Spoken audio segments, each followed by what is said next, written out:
महर्षि में ही उपदेशामृत से परमाराज संत सदगुरु महाराज की अमृत वाणी।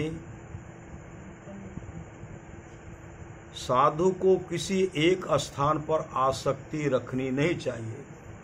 साधु को किसी एक स्थान पर आसक्ति रखनी नहीं चाहिए। बंदो गुरुपद कंज कृपा सिंधु नर रूप हरि, महामोह तम पुंज जासु बचन रवि करने करा। प्यारे लोगों, सब लोग शांत भाव से बैठिए। बहुत सुन चुके, मैं बहुत प्रसन्न होता हूँ कि इस मजलिस सभा को उस स्थान पर पाता हूँ जहाँ पीछे में ही मस्जिद है। यहाँ से थोड़ा पूर्व एक ठाकुर बाड़ी है। यहाँ से थोड़ी दूर पश्चिम एक और ठाकुर बाड़ी है। वहाँ गोपाल माई नाम की एक बूढ़ी रहती है। इन सबों के बीच में आश्रम है। यह कैसे हुआ?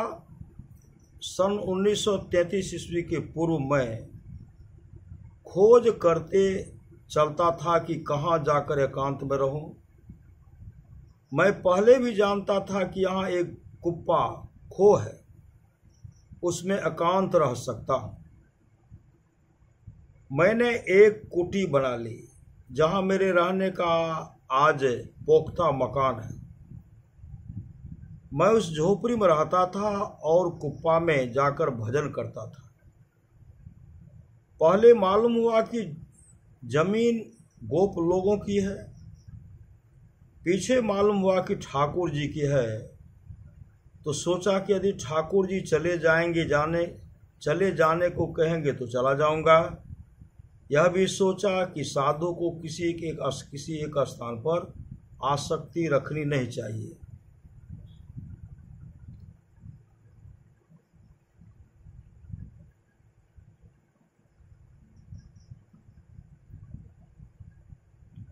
आज तक मैं ठाकुर जी की जमीन में हूँ।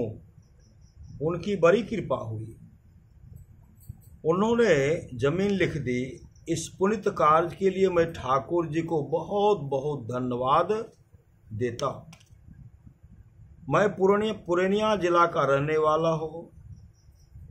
मेरे मामा जी नाना जी रहते थे सहरसा जिला में, जो पहले भागलपुर जिला ही था। वहाँ भी एक कुटी बन गई है। कुप्पा घाट से मेरा बड़ा प्रेम है।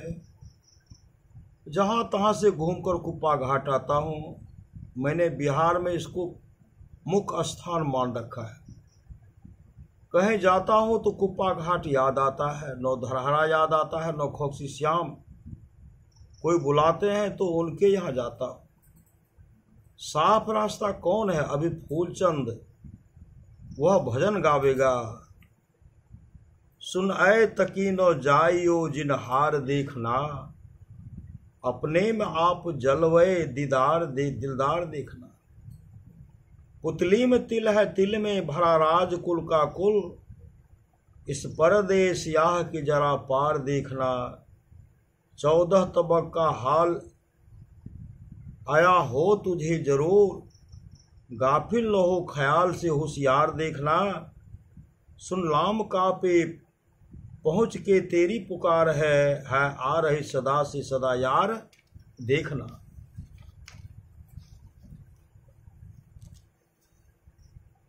मिलना तो यार का नहीं मुश्किल मगर तकी, दुश्वार तो है एक ही दुश्वार देखना। तुलसी बिना करम किसी मुर्शिद रसीदा के, राहे निजात दूर है उस पार देखना। संत तुलसी साहब।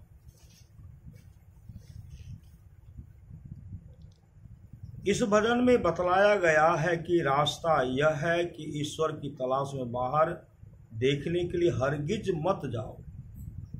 हिकमत कला कौशल यह है कि तुम्हारी आंख में पुतली यानी पॉइंट बिंदु है। जोड़ कर देखो, अंदर अंदर देखोगे तो पूर्ण ब्रह्मांड में जितने दर्जात हैं सब खुल जाएंगे। लेकिन बात है कि जो हिकमत है उस हिकमत से देखना आसान नहीं है। आसान तब होगा जब पूरे गुरु मिल जाए, तब तुम संसार में दूसरी बार आकर नहीं भटकोगे। जो ख्याल करते हैं कि एक ही बार आना होता है, दूसरी बार नहीं, जो लोग ख्याल करते हैं कि बराबर तना सुख होता है, मैं झगड़ा नहीं करता, मैं कहता हूं कि तुम एक ही बार में ऐसी कोशिश करो कि पूरी नजात मिल जाए। इसी देह में कर सकते हो, दूसरी में नहीं। चाहे ईसाई चाहे इस्लाम कोई हो, वे इतनी कोशिश करें कि दूसरी बार आना नहीं पड़े। और जिनको बहुत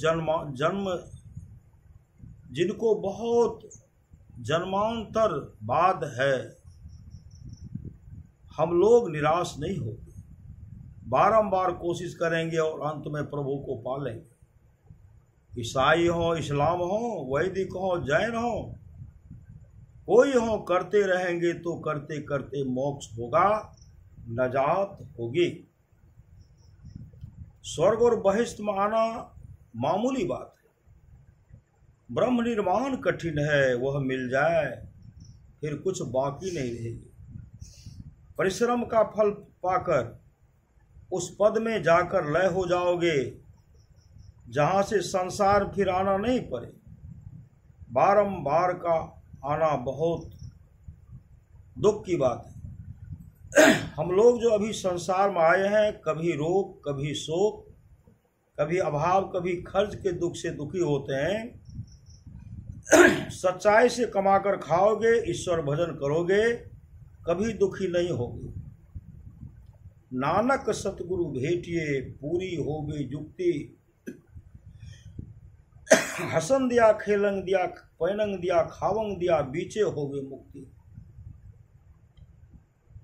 प्रातः स्मरण अनंत श्री विभूषित पूज्यपाद गुरुदेव महर्षि भी परमहंस जी महाराज की जयंती के उपलक्ष्य में 5 मई 1974 ईस्वी को कुप्पाघाट आश्रम की ओर से एक विराट सत्संग का आयोजन किया गया था।